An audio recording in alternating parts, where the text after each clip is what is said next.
Warning, the information and interviews shared on this program might be found to be quite useful.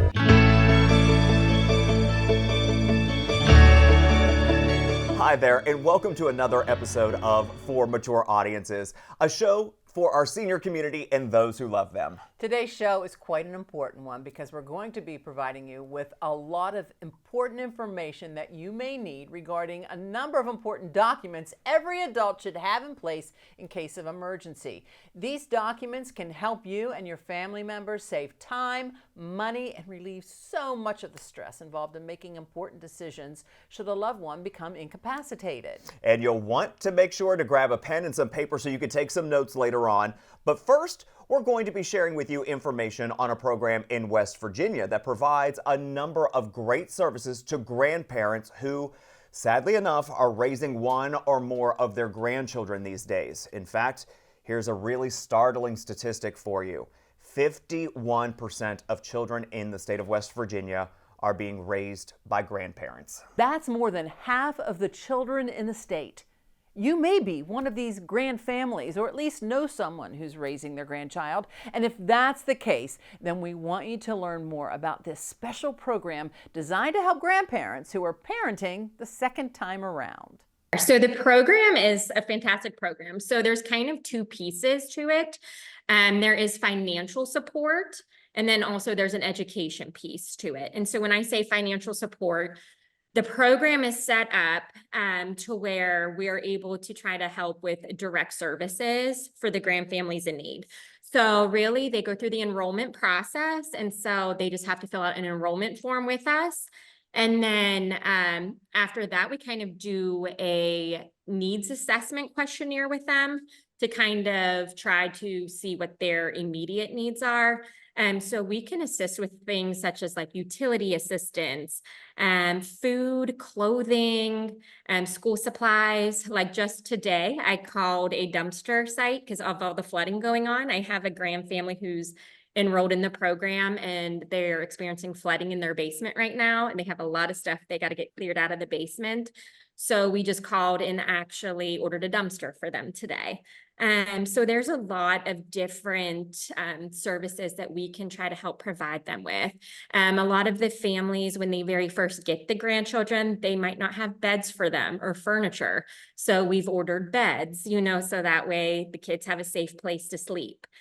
So that's kind of like the financial support that we're able to provide. I mean, even things just like, and I tell even these grand families, even things just like extracurricular activities. Like I have 3 sons, they play baseball in our hometown, and just to sign the 3 of them up, it was like $200.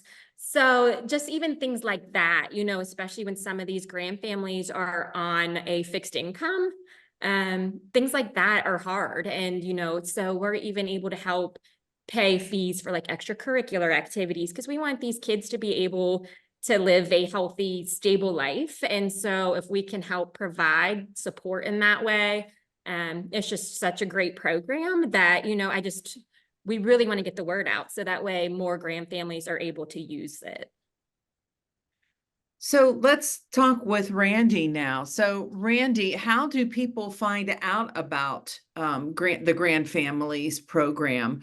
What is it something that they're automatically, once they take possession of their grandchildren, automatically they get signed up, or how does that work? Unfortunately, no. We have connections with school counselors and schools and stuff like that. And so when a situation like that does come up and they meet a student and a grandparent like that, then they will send a referral to us. But at this point, we don't have any connections directly with CPS or the court system to refer them to us. Okay, so this right now is almost like through the schools or word of mouth. Yeah. Yeah, and it's amazing to me how many people have not heard of the program, just because, like I said, it is just such a wonderful support that these grand families need. And then not only are we able to help kind of provide the financial assistance, but there's a big education piece too, like we talked about, raising raising kids in the 21st century. I mean, you have all the new technology and social media. And so social media, especially for teenagers, is such a scary thing right now.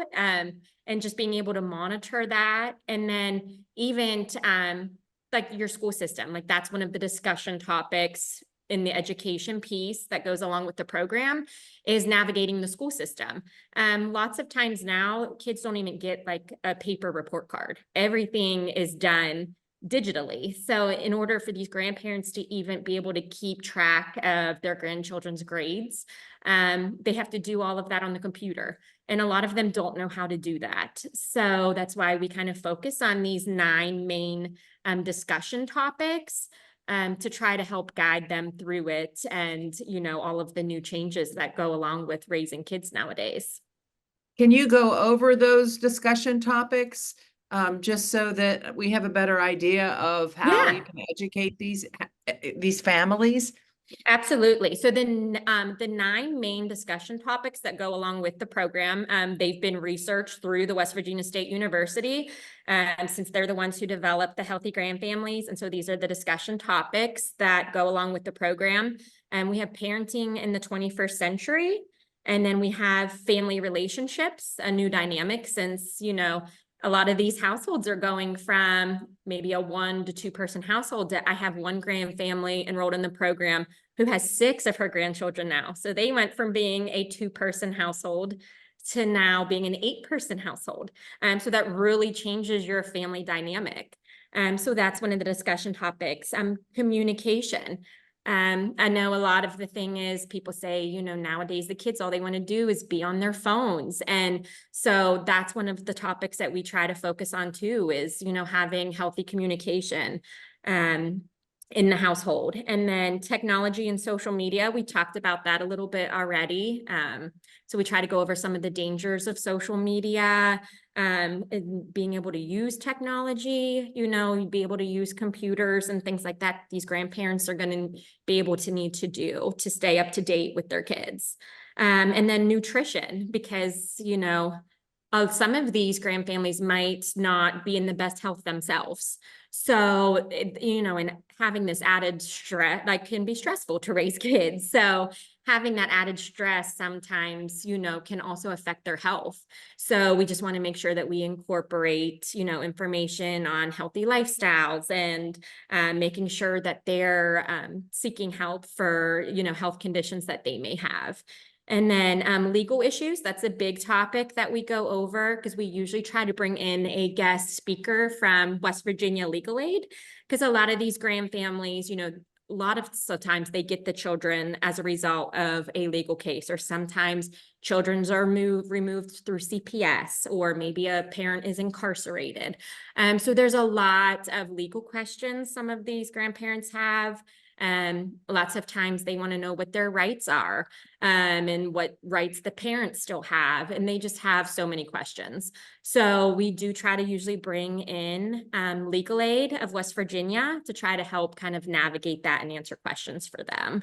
And then some of the other topics are self-care, just making sure that they are taking care of themselves. And then stress management is another topic, which is really big for these grandfamilies. And then the last topic is navigating the public school system. So those are the 9 main discussion topics that we work on. And how are these discussions done? Are they done in a public forum? Are they done one-to-one? Are they done through modules on a computer? So are we they have a group, and so we try to bring them kind of together because one of the best parts of the program is kind of for these grandfamilies to know that they're not alone in what they're going through, and just being able to really see, that there's others out there. And then it's been nice. Some of them are even able to like exchange phone numbers and gain support from one another. So, and that to me is some of the best part of the program.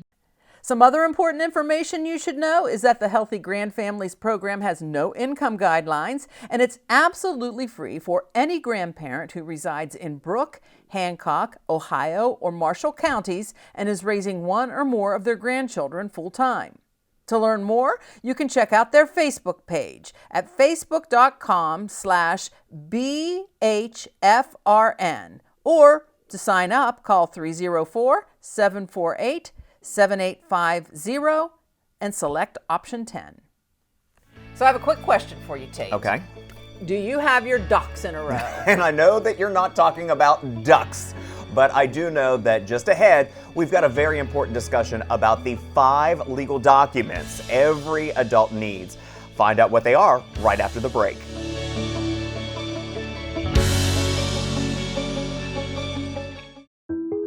From humble beginnings in 1837, West Liberty University has been home to thousands of students. Whether you're a recent high school graduate or looking to complete a college degree later in life, starting your educational career at West Liberty University will be the catalyst for your future. This is a place where you will discover who you are and where you belong, surrounded by lifelong friends and a supportive faculty and staff. Start your journey home at westliberty.edu.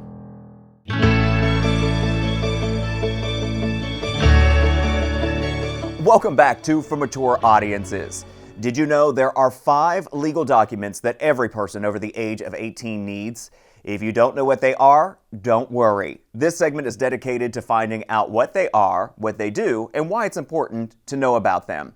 Sherrie talked with a local expert and the executive director and client navigator at Jarvis Law, Mary Beth Panapucci, who breaks it down for us. I know you're not an attorney, but you are a client navigator, and the attorneys that you work with recommend that there are 5 documents that people should have in place for their end of life. And before we even talk about those 5 documents, let's talk about why these documents are important for people to fill out, why it's important for them, and why it's even important for their family members. Sure. So the documents are important because it allows people to be able to do things for you when you're not able to, whether that be from a medical standpoint, from a financial standpoint, or a legal standpoint. Also being able to ensure that the things that are important to you go to the people you want them to go to. And then I think one of the important ones as well is what you want to have happen from a living will standpoint. So being able to tie all of those documents together and allow people to help you and to make decisions that you want to have happen. Right. And I will have to say this. From what I have seen, what I have experienced personally, it's very traumatic for many family members to make these decisions, trying to keep in mind of what you want when these conversations and these documents aren't in place. There's a lot of stress, there's a lot of guilt. Yes. So this helps relieve a lot of that if we have these documents, these conversations, and then these documents in place. Correct. It makes it easy for the people who are put in the place to be that decision maker, because you're completing these documents ahead of time. You're letting them know what your wishes are, so they don't have to struggle with making those decisions because you're giving them that guidance. And it's, I think, more about peace of mind and knowing that things are going to be the way you want them to be when that time comes. And again, just to relieve that burden from your family or the important people in your life who are going to be making those decisions in the end. Okay, so let's start with these 5 documents. What's the first one we're going to talk about? The first one is your last will and testament. And that's where you want your stuff to go once you're gone, once you've passed. So most of us believe, and I was one of these people until I learned differently. I thought if I have my will in place, I have everything I need and all of my stuff is going to go exactly where I want it to go when that time comes. In Ohio, your will is just a guideline for the probate court. So the judge has the final decision. So when we complete that document with families, or these 5 basic or foundational documents, we also walk them through how to avoid probate, because that's a whole different journey in itself. And being able to help families to not have to go through that process, because it's extremely time consuming and very expensive as well. So it can take, on average, 6 to 12 months to get your stuff through probate. Whereas putting specific designations on specific things can allow all of your stuff to bypass that process. So we still recommend people have a last will and testament, so that if something gets missed and doesn't have the proper designation, there is at least a documentation of what your wishes are. So we don't want to have to use it, but still recommend it be in place in case. Okay, what's document number 2? Document number 2 is your general durable power of attorney. And all 4 of our attorneys on staff say if they could only have one legal document, that would be the one they would select, because it names who are the people you want to be able to make financial and legal decisions for you if you're unable to. So you're in the hospital, you can't go to the bank, you can't transfer funds, whatever reason, somebody needs to pay the bills, buy groceries, keep the lights on. Who do you want to be able to do that for you? So being able to have someone in place to be able to take care of those things for you. So that's a big one for sure. Number 3? Number 3 is the healthcare power of attorney. So like the general durable, but this one is just for healthcare decisions. So who do you want to be able to make healthcare decisions for you if you're unable to? So maybe you're unconscious, or maybe you're in surgery and somebody needs to make a decision on what happens next. Maybe you're just on a lot of pain medications because of an injury or something and can't make cognitive decisions. Who do you want those people to be for you? Okay. So that's an important one as well. All right. And what's the next document? The next one is your living will. And for lack of a gentler term, it's the pull the plug document. So if you're in a permanently comatose state, in a terminal condition, and deemed by at least 2 physicians to not have the ability to regain normal cognitive function, what you want to have happen, that you just want to be allowed to pass peacefully, but in comfort. So just being administered comfort care, not life-saving measures.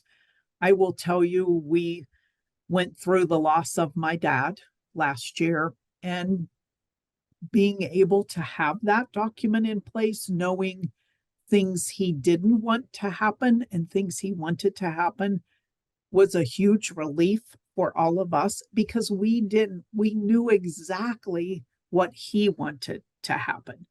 So we were able to honor his wishes and make sure that was what happened, instead of having to deliberate between all of us and try to make, as you said, that very emotional, sometimes guilt-ridden decision.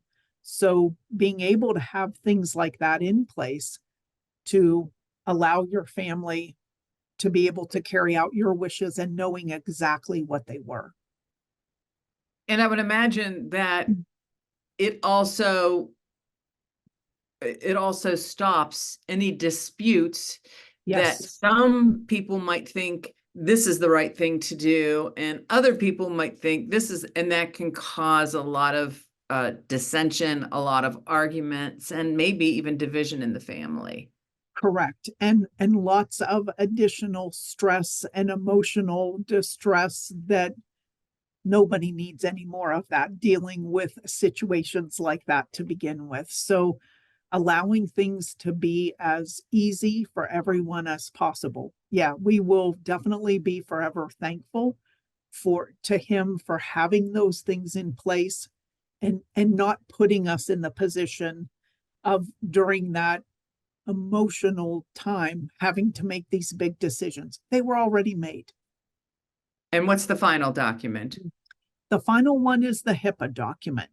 And that one we all fill out almost every time we go to the doctors. It's that last piece of paper they slide to you. Who do you want us to be able to talk to? We go ahead and complete that for the families we serve so that when they're going to the doctors, or they can take it and keep it on file at the doctors, the hospital, any specialists that they see. So you don't have to fill it out every time you go. You just pull it out of your binder, make a copy, make a bunch of copies, take it with you. It's already done. So just having that in place as well, and knowing who you selected, right? So you're not having to think about that each time you go. It's already done. So those are the 5 basic or foundational documents that our attorneys recommend anyone over the age of 18 have on file. If you want to learn more about these documents or need more information, just visit jarvisfirm.com or check out Jarvis Law Office on Facebook. And up next for mature audiences, our most colorful segment to date. We'll introduce you to a guest who uses artistic creation and expression as a form of therapy and a key to aging awesomely. So stay right here.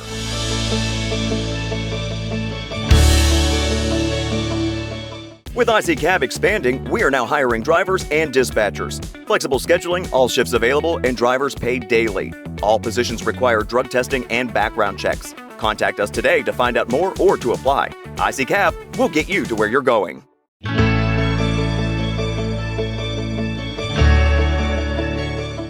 Welcome back. Doing something that engages you in mind, body, and spirit can be a key to keeping you young at heart. Let's head over to Sherrie with this month's guest, who is a most colorful example of aging awesomely. Thanks, Tate. Tapping into that creative part of yourself is definitely a key to aging awesomely, and that's why I'm really excited to talk with today's guest, because when it comes to living a colorful life, there's literally no one more that I'd like to introduce to you than Cheryl Harshman, and that's because color is a huge part of her life. Cheryl's an accomplished artist who recently had her works displayed right here on the campus of West Liberty University in the Nutting Gallery. So Cheryl, first of all, I want to thank you for joining us. Thanks, Sherrie. And really having this exhibit at the Nutting Gallery is like a homecoming for you. It was a homecoming. It was part of the celebration of the new president's inauguration. But I was here for a couple of decades. I was here as the director of the library for 25 years. And so for me, it was a wonderful homecoming and a real mark of honor, a real badge of honor, because when I was here, I was not an artist. I was not a professor. I was a librarian. I was in a different box. And so it was nice to break out of that box. Yeah, so that transition, that is really exciting. And stepping into the life of an artist was something that you did later in life instead of early in life. Tell us about that. That's right. I was a children's librarian and then a university librarian.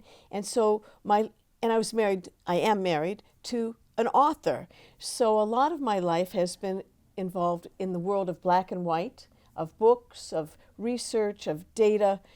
And then there came a point when I needed something else. And I wondered what that would be. And I realized that I should go back to where I was the happiest. And that was when I was a little girl and I was doing a lot of sewing. There was a time in my life when I made all my own clothes and I won prizes at the Ohio State Fair and so forth. And I hadn't done that in a long time. And I realized how good I felt when I walked into a fabric store and saw all the colors lined up, and that made my heart race. And I thought, what's that about? Well, you've already nailed it. It's about color. And that really affects me. And it was missing from my black and white world. My world of words and data and information.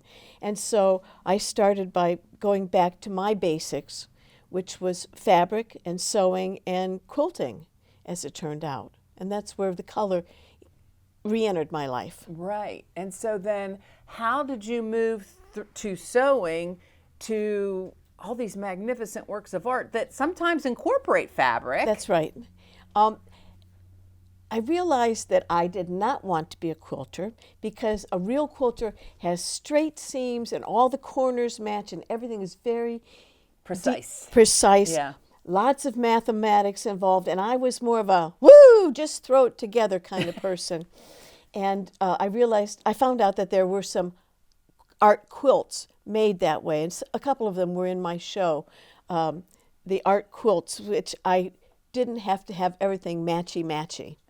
And that opened up one door after another, and I would take some workshops, and of course, the internet helped because you see all manner of things.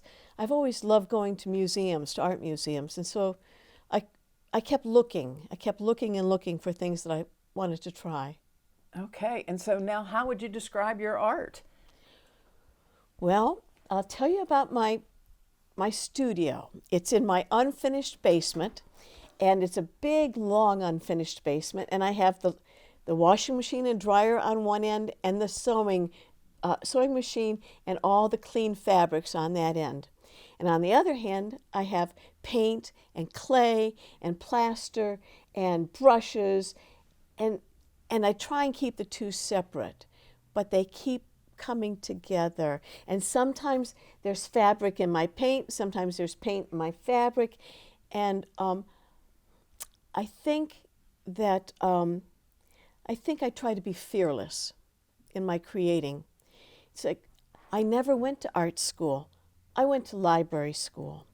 And so I didn't learn any of the right rules and regulations of how to paint or how to be an artist. And so, being a bit of an imposter, I don't know the rules. So I make it up, or I say, what if? What if that would happen? If I put these together, what would happen? Well, I can't ruin it. It's already ruined. Let me try again. So I think that curiosity and that what if is what gets me going. That is amazing. So you talked about like imposter. Was age part of that feeling too, of I'm too old for this? Do you think that fueled the progression of this? Hey, you know what? Let's just try this. Or do you think it was something that held you back? I think that the age, well, as it rapidly increases, it's really pushing me forward. It's like I wasted those first 45, 50 years. Well, I didn't waste them. I was doing other things, and a lot of them were creative. But I don't have a lot of time to worry about doing this properly or that properly, and there's so many new things to try. And what I found out is that a lot of women of a certain age, maybe after childbearing, maybe after a career, we all find out that we have these creative juices that we didn't get to use yet, or we've been forced to put on a back burner to take care of all those other needs in our lives. And so don't stop me now. I'm just getting started with this creative stuff. And there are lots of new and different ways to make art, and I'm going to try as many as I can. Okay, so there's been there's been some hiccups along the way with the pandemic, which has influenced the way you do art, and then also health issues that have influenced your art too. That's right. I've had a couple of heart issues. I've had 2 open heart surgeries, and the second one was really a dark time and a hard time to recuperate from, because so much work was done on my heart.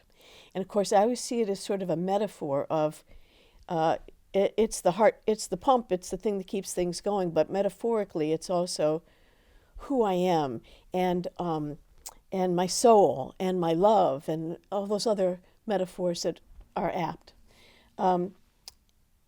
So I made I call it my big ugly, big ugly painting. It's about 5 feet wide, and it's now at Stifle in the Cross Currents. But it was ruined. It was a ruined piece of paper, and I just thought, I have to start again. I just have to get myself back in. I have to heal my metaphorical heart, my emotional heart, as well as going to heart therapy. And so I just started painting. And, well, folks can go to Stifle and see it. It's upstairs. But there are these images that came forward. There were 5 people in my painting, and I had no intention of putting people in a painting because I can't draw people. But they came forward, and I thought it meant something, but I mean, I didn't know what it meant, but it must have meant something. And I had a dear friend say, "Oh, Cheryl, that's you. That's you coming out of this terrible year." And so, yeah, I think so. So Wow. I think the art in this case has really helped me Okay. to come out. So let's talk about what would you say to someone who has those creative juices that are like festering inside and need to come out, that fear that, oh, I'm too old, it's too late? You can't listen to that voice. You can't listen to that negative voice. You can only go forward, and it's just paper, or it's just canvas, fabric. It's just paint. It's just a crayon. Nobody has to see it. And you do it for yourself. You don't do it for the public. You don't do it for a show at West Liberty. You don't do it for the money. You do it for yourself. And it's an exploration of that self and of that heart and of that spirit. And you don't have to like it. My big ugly. Oh, I didn't like it for a long time. You don't have to like it, but you do it. Put it away. Do another one. Do another one. And maybe crayons and paper isn't your thing.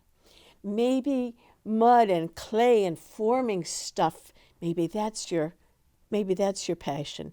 Maybe putting fabrics together. Maybe that's your passion. Maybe sculpting things or dancing things.